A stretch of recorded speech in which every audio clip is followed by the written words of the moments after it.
I lazily pull my gaze that way, finding Shadow, his dark hair pulled back and blue eyes looking at me accusingly. Jesus Christ, why is he here? Shadow is my daughter, Danny's husband. But he's more than that. He's the vice president of my motorcycle club, too. My fingers dig into the glass as I cut my eyes back to Arnold. I can't believe the fucker had the balls to call Shadow like I'm some kid out past curfew. I should pull Arnold over the bar and kick his ass. You call my son-in-law to come pick me up, Arnold? Disbelief high in my voice. Sorry, man, but you're a scaredy motherfucker when you drink.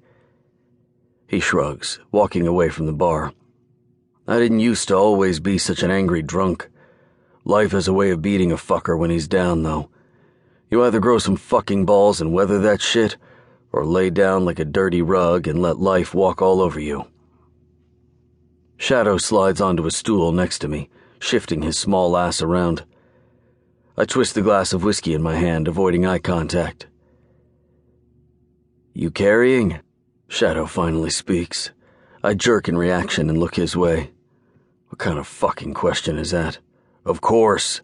I'm always packing heat. Being president of the Devil's Dust, your enemies are always close by.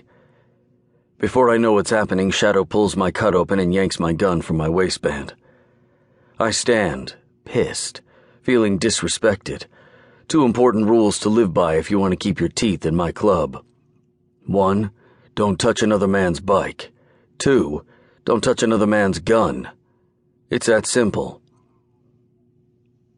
We've been doing this for years, Bull, so how's it going to go? The easy way or the hard way? Shadow asks, keeping completely calm as he grabs my drink and takes a sip. Biting my bottom lip in thought, I close my eyes. A feisty redhead full of curves flashes behind them, a woman that once made my colorful life not seem so dull. I tear my lids open and inhale a shaky breath. He's right. We do. Every year without fail. Today is Babs's birthday, and it never gets easier. Babs wasn't my old lady, but she should have been. I should have torn her away from this world and ran away with her. But she didn't belong to me. She was my old vice president's property. I wanted her from the moment I saw her, so I made her mine in the only other way I knew how. In doing so, I broke club law, yet I didn't give a fuck. I slept with her behind another member's back. That curvy ginger got to me, and I can't for the life of me forget her. I loved my life before Babs. I had money, respect, my club, and women coming at me from every corner. But then Babs walked into my life and I realized I hadn't really been living at all, that none of it was worth shit without a woman by my side. I ended up falling in love with a woman that wasn't mine, and that bitch karma made me pay the price by taking her from me.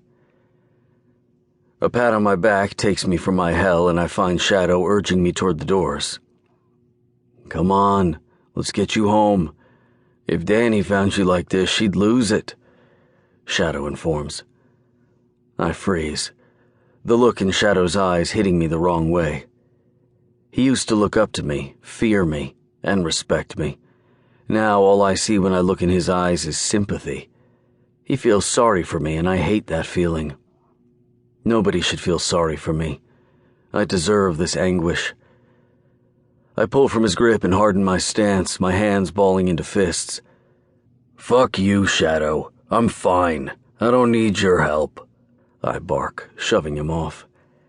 I puff my chest out, ready to beat his ass. I'm not a vulnerable guy. I don't wear my emotions on my sleeve, and I sure as hell don't need my son-in-law to fucking babysit me. His face goes red, his head lowering. Fine? You think this is fine? He points at me. You're a fucking mess, Bull. You have been since Babs passed away. He turns away from me, shaking his head. He's never been one to let anything slide. A straight shooter, and I respect him all the more for it. You need to step the fuck back and find where it is you're going, and what you want, brother. I step forward, getting in his face. He snaps his cold blue eyes in my direction.